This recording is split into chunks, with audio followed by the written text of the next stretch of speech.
Well, hi and good morning from my shop here on the shores of Lake Couchiching, where we're enjoying a false summer due to a heat wave coming up from the United States. So typically it should be 10-12 degrees Celsius outside, which is pretty cool.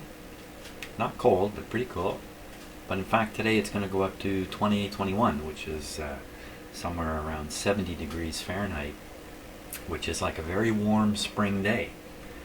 And that's probably going to set some temperature records. So thank you, Mr. United States, for sending us your warm air, even though you've used it a fair bit and apparently stuck a fair bit of pollution into it through electric generating plants in the Ohio Valley. But nevertheless, we're happy to get the warmth, even if it comes with a bit of a yellow or orange sky. So not so bad up where I am, by the way. I'm up where the air is almost always fairly fresh. But anyway, enough of that. I'm down here in my cave, my brick cave here, and looking at this radio again, which I stuck almost an hour into it yesterday. Really didn't come away with any clarified notion of what might be going wrong with it. This is the Howler Squealer radio. I did find some time to think about it a little bit, and there's a few things that I'm fairly concerned about. I also got a nice email from someone containing an excerpt from a book listing causes of oscillation. I'm trying to cover them all, so I think maybe I'm going to start this video though by excuse me, reading the comments from my yesterday's video. And I haven't even looked at them. Well, I peeked at them, but I really haven't read them. So let's read them together if I can manage to do this. So here we go. Okay, so these are the comments that I received on yesterday's video. And yeah, you can see everybody's name. The whole thing's exposed here, so I hope you guys don't mind. So let's start with Mr. Hermer. It's hard to see, but doesn't C10 effectively go from the plate to the 12Q7? From the plate of the 12Q7 to ground? I don't think so. Well, let me take a look at the schematic here, because that's just a little bit surprising here. Let's see. From the plate of the 12Q7, which is here in this position, and no, I don't see any capacitor effectively going to ground unless you're arguing this guy is at C. I don't know what number that is. C something. C15? Where's C10? C10. Okay, so he's picked on some other capacitor. C11. C10. From the plate. Well, I really don't see how C10 can be considered to be grounding the plate of this guy. He's isolated beyond this 500,000 ohm resistor here, and there's another one here, a 30K resistor before you encounter the capacitor. So don't really see how C10 can be grounding out the plate signal-wise of this tube. Certainly it's, quote, rounding out the signals that might exist on this line going into the first tube here, the 12A8, and that's got to be a, wow, it's hard to read here, hard to see. Oh, this one here, right, I got on the wrong line. Yeah, going into the screen. So it's just trying to zero out any signal on the screen line before it goes into the tube there. Why? Oh, get rid of oscillations. Okay, back we go. So, not sure about that comment, really. Just one sec here. Okay, next one. It's howling because it's Halloween, and it will stop tomorrow.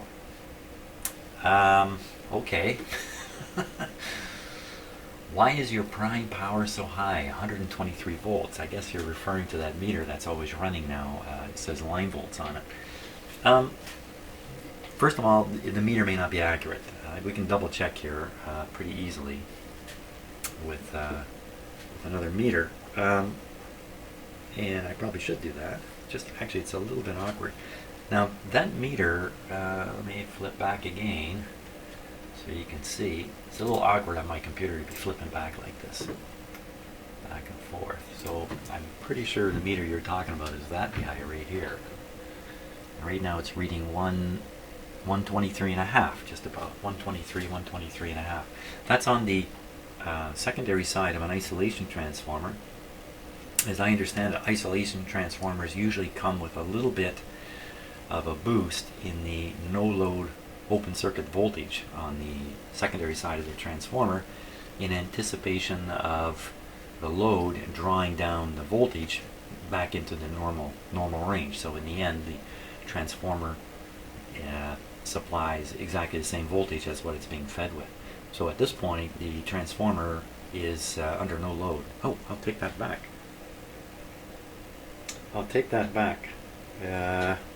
I'm using one transformer at the moment and feeding everything in the shop from it. So I've got my computer on it, some lights, not much load really.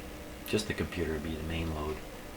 And the isolation transformer is good for 800 watts. So what am I pulling here? 100 watts maybe, 150 watts of load.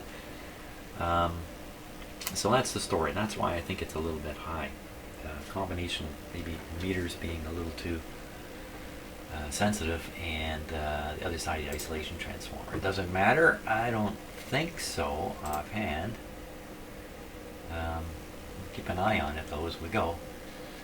From Carl. Carl usually has some pretty good insights here. Hi Jim, I volt for shielding the 12Q7 because the 12B6 has shielded wire to the grid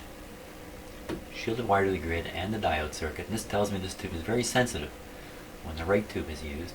I would wrap tinfoil around the tube, the 12SQ7, covering all of it and ground it good. You know, I tried this, and I'm sorry the video was, I kind of lost a little video clip, but I did actually try this, but I'm quite willing to try it again because I really did a sloppy job of it. Let's just flip back once again here. Maybe I'll get faster at flipping back if I practice enough. So I made up my temporary shield.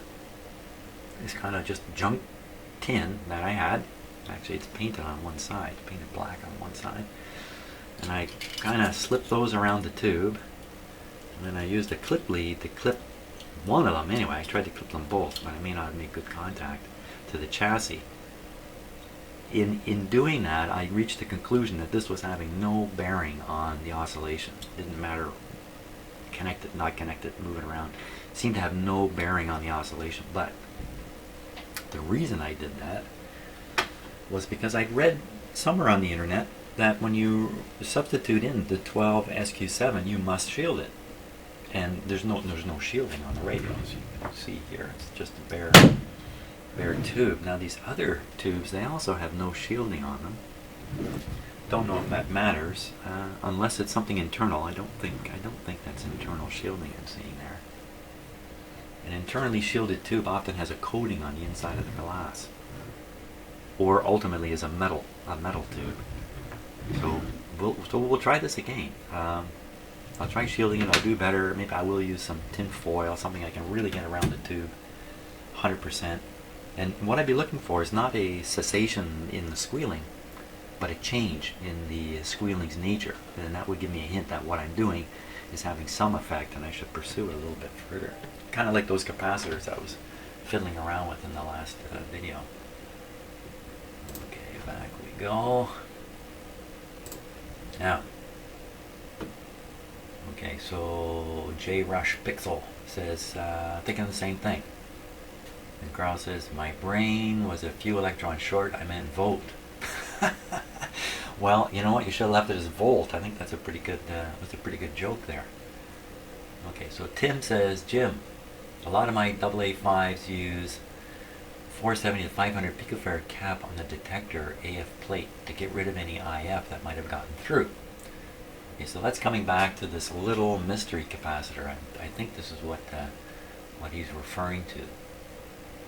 500 picofarad cap on the detector AF, okay, the detector audio plate to get rid of any IF that might have gotten through. Now that makes a lot of sense. So let's take a look at that on the schematic. I'm going to be doing a lot of flipping back and forth here. take a peek here at the schematic.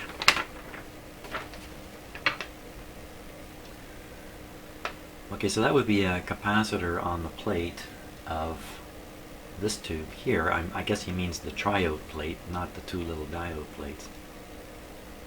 And so it would be a very small capacitor here to ground, just to rob any IF frequency that might be coming through here, rather than depending upon it just being, I guess, I don't know, evaporating away on its own. This radio doesn't have such a capacitor, not in the diagram here.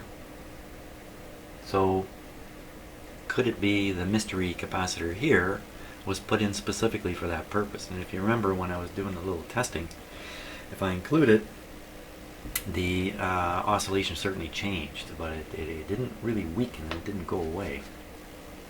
But I mean, what else could this be here for? You know, it goes back to my thinking that somebody changed the tube to a 12 SQ7 and then added this capacitor when the thing was squealing and managed to get it to work.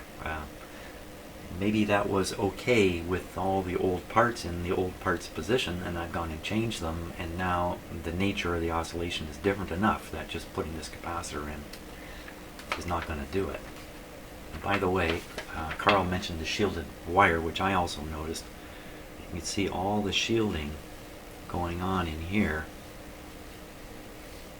That kind of, I don't want to say protecting, but maybe I could say protecting this tube from spurious oscillations coming in. There's a little tiny piece of shield right there.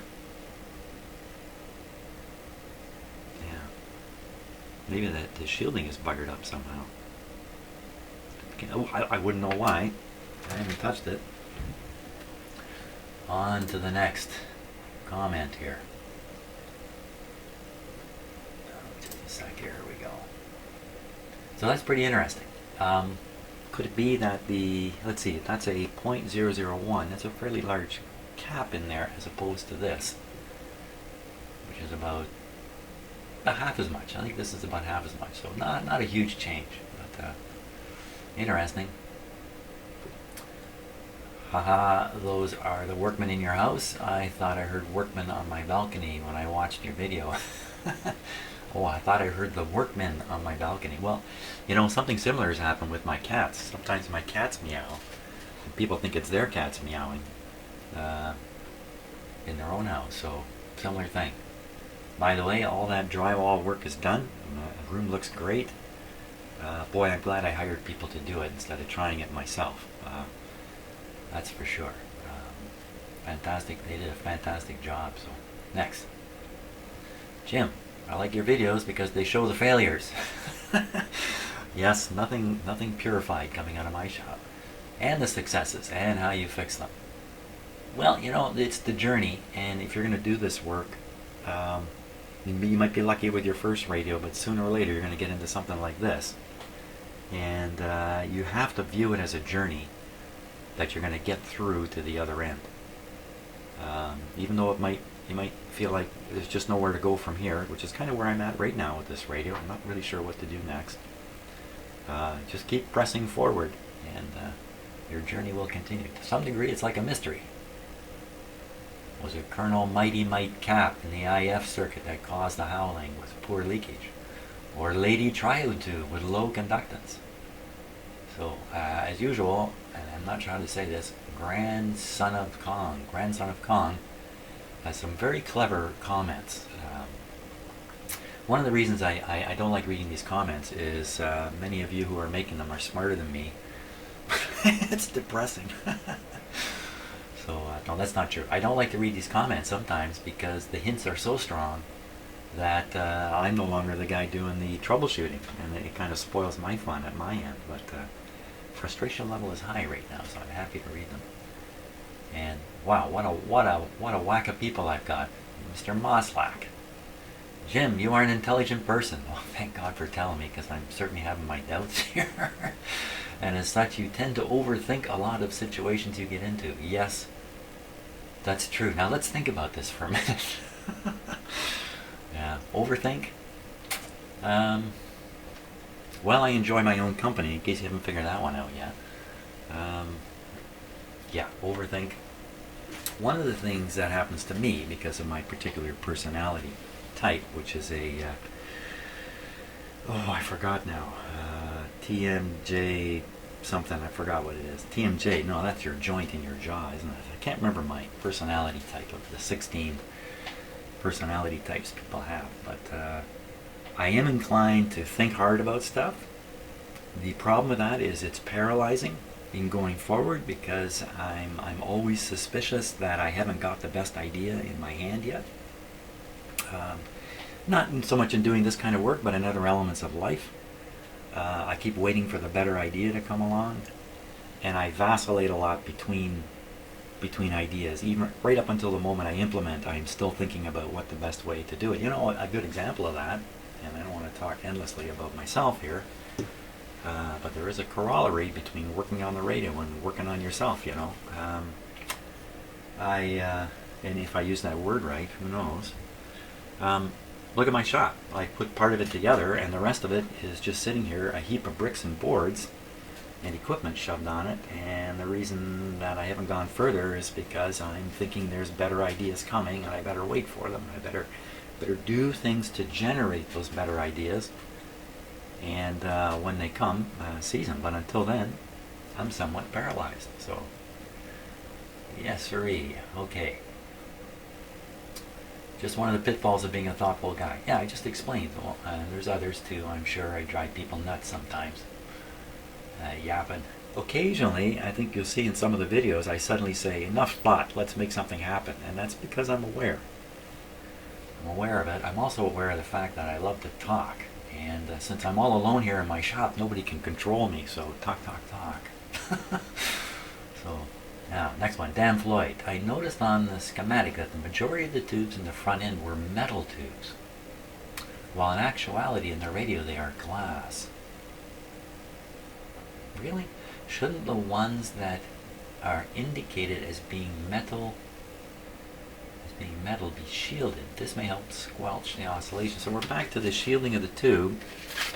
Did I mention, I think I did in an earlier video on this radio, that I did have a European style radio which was driving me nuts with a oscillation in it, and in the end it turned out to be a poorly grounded tube shield, which was found totally by accident just by bumping it or wiggling it and having the oscillation suddenly change dramatically, and just a little more wiggling and it went away. It was actually an ungrounded shield, and I beat myself silly trying to find something wrong in the radio. So I wanted to flip back here. Let's just take a look at that schematic again, because I don't recall seeing that in the schematic. Now, it could be rather subtle here. I know this is small and your screen may be even a little out of focus, but what I noticed is this pin number 1 going to this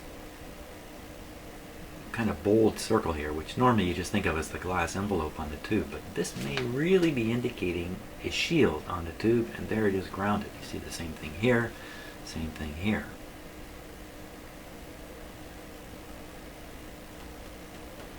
So I think this would suggest to me that there's an internal shield in each of these tubes, rather than an external shield, the way they show it here.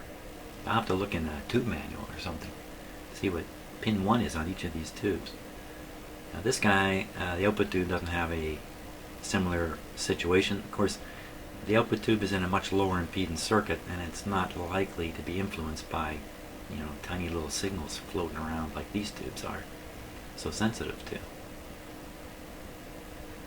And I don't know, were these metal tubes? I don't know that they were metal tubes.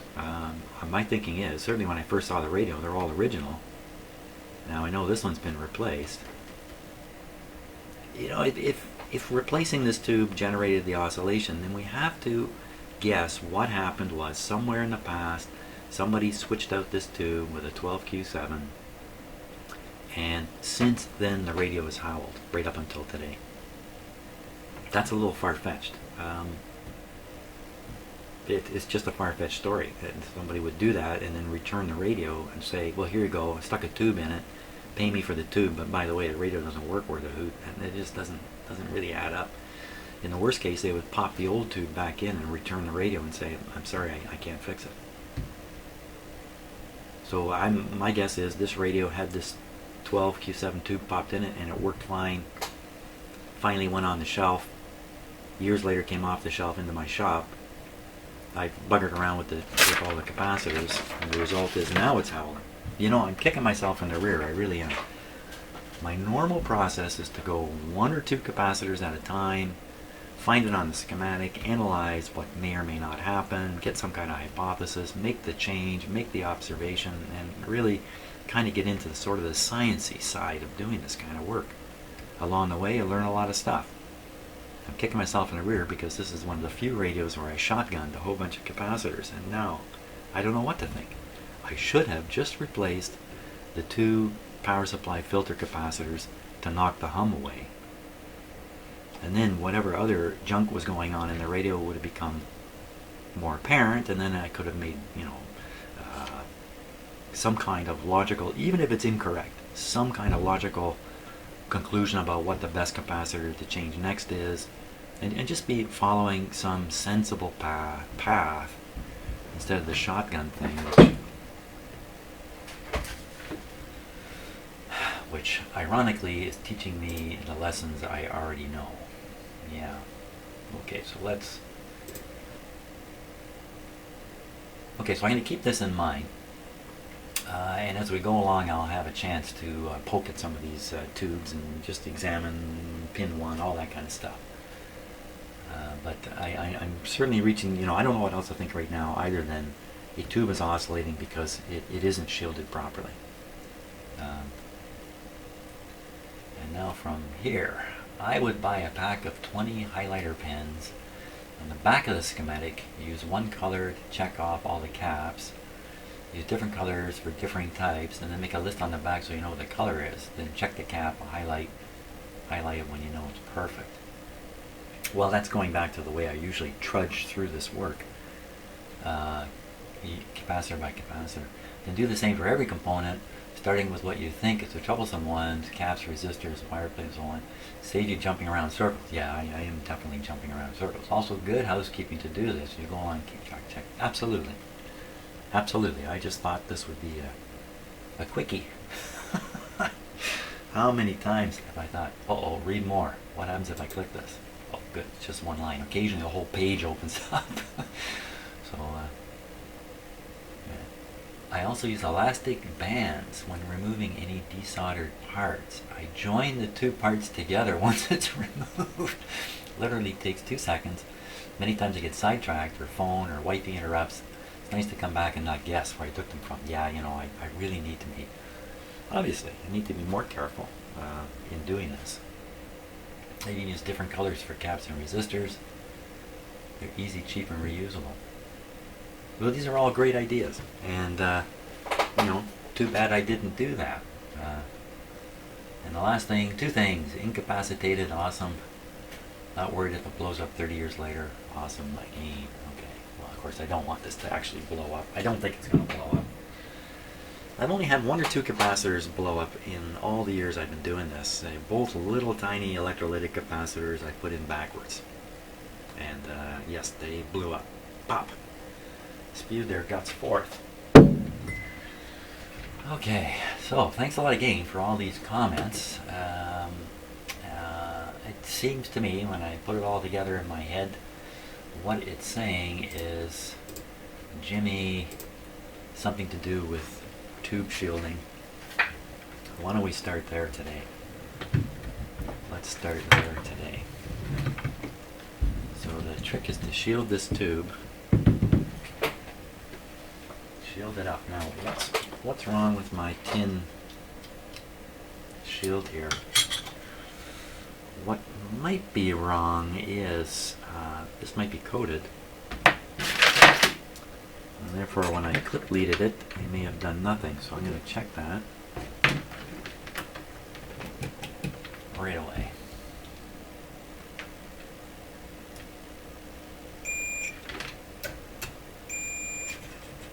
No, it's definitely metal. But this side, I'm sure I can't. Yeah. So this side's bare metal. No reason why I can't clip around it. Clip onto it.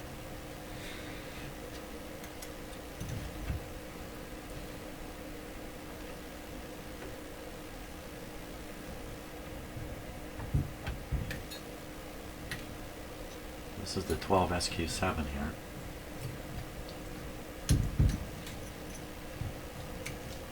Some wires behind here there.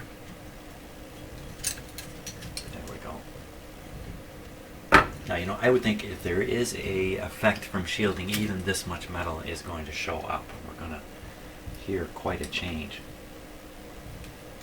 in the operation of the radio. This is pretty hacky, isn't it? Now I want to bend this one this way, so the bare metal sides are in contact, and then I'll use a clip lead. Yow!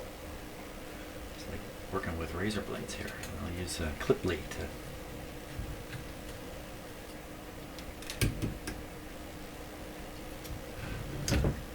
hold this together and to bring it to ground.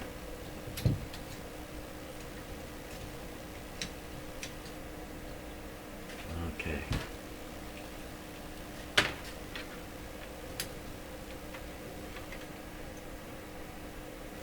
Oh, it's interesting. If I clip like this, oh, I did cut myself. Look at that. If I clip like this, I'll be clipping on the painted sides. Hey, I wonder if I did that last time. Clip.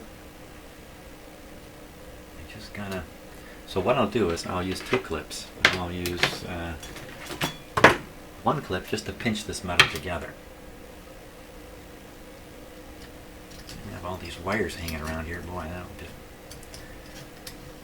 introduce oscillations. I'll ground the wire anyway. Okay, so that one is kind of like a non-conductive clip.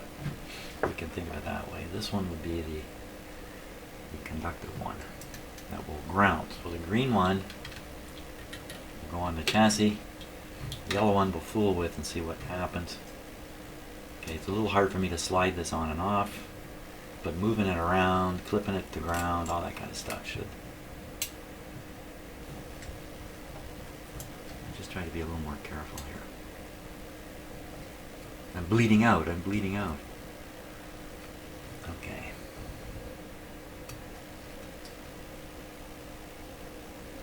Good enough for experimenting,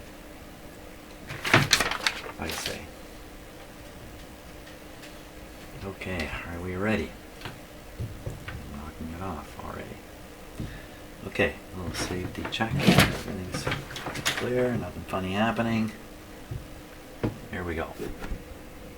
Okay, so that's my master switch, and then I'll switch in the light bulb. Bingo. Fantastic. See a lot of meters moving here. So this guy's showing the incoming line voltage, this guy's showing the voltage on the plug of the radio, and this guy is showing the percentage of voltage available that's reaching the radio. So see it going down now? Down, down, down.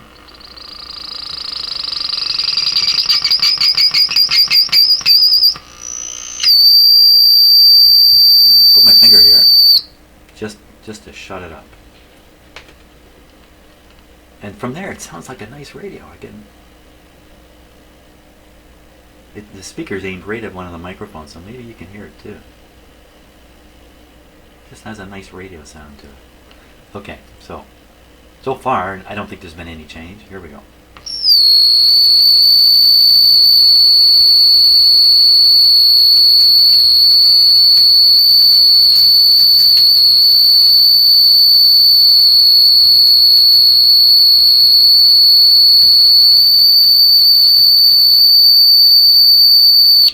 Okay, so to me, that's zero change. A totally ineffectual thing I'm doing here. So, you know, to me, that's conclusive that shielding is not the issue.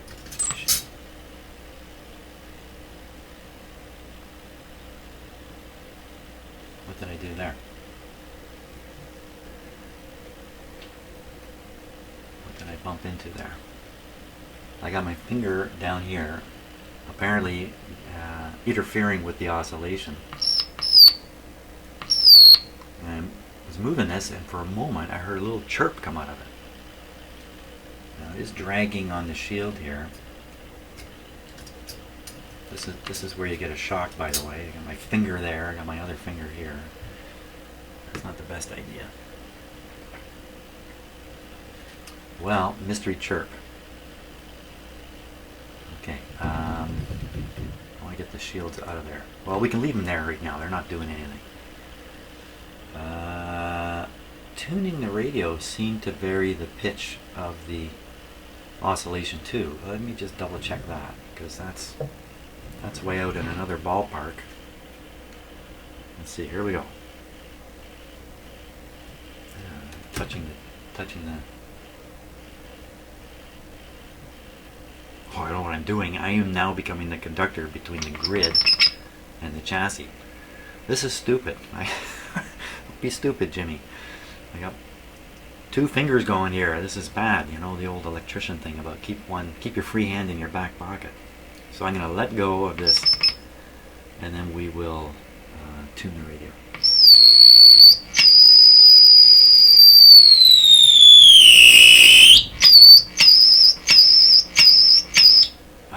Wow, that's ear piercing. So that's a little more information. Boy, it's spreading the problem wider through the radio.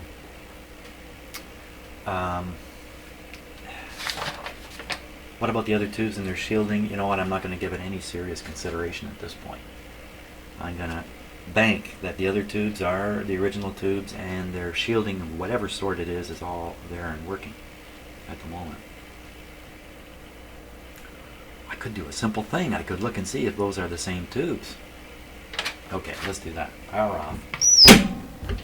Power off. Did the guy change more tubes in this radio? Changed one. Fooled me totally. Maybe he changed more. Maybe they were metal tubes originally, and I'm just clueless. Let's pull this tube out here. I don't think tube testing will help offhand, but you know, desperation will move that up the list.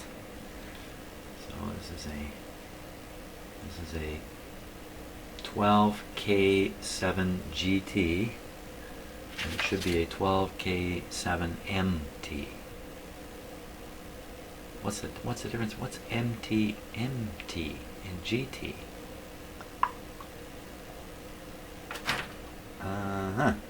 Okay, so GT is glass tube, I believe. You'd think I'd know these things, but no, I don't. I don't want to know too much. Okay, so maybe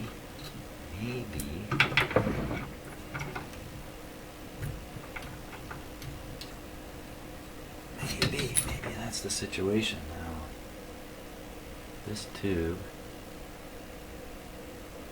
Wow, that's hard to read. Right in there. So to read tubes like this, I get a light glinting off the surface in various angles, and I literally try to read one letter at a time and stuff like that. I do not want to try cleaning this, because although it might help, it might do the opposite. Oh, I'm going to have to wipe it a little bit. Just very lightly here.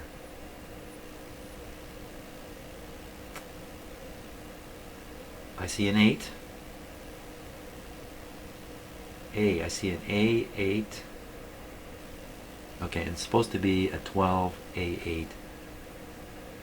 Now, can we see the MT part?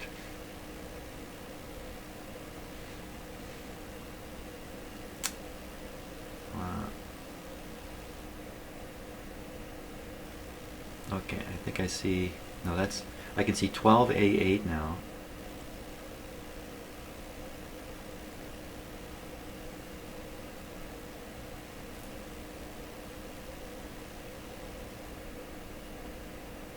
Made in. I can't read where it was made. Oh.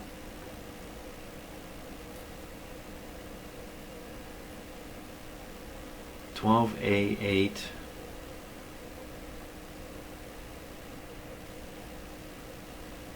Really not.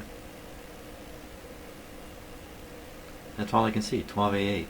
Below it, where it might say MT or GT, there's nothing I can see. I can see the frame around the number, so I know the 8 is the last thing that appears in the number string here. There's no MT or anything out here, so well, okay, so we're left wondering. This is a Westinghouse, this is an RCA, this is a Rogers. Wow, lots of tube replacement in here. So maybe that's really a bigger part of the picture here, that these tubes got replaced.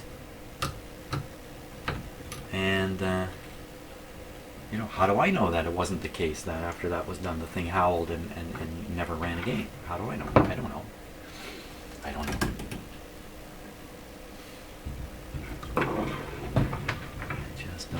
So, I think I got to do a little reading on tubes here. Seems like I'm doing that quite a bit of the time. Find out what MT, GT, what the implications are, and see. Maybe this is where we're at here. It's just a pile of interfering tubes with each other, howling away, having a great old time. Maybe that's what it is. Time for a little study. Hey, thanks for watching, and thanks for all your comments. Please don't be offended if I mention I don't read them. It's all a question of what I'm trying to do here in the shop, and also how much time I have available to sit and do this stuff. So, okay, I'll leave it at that, and go away, do some thinking. See ya.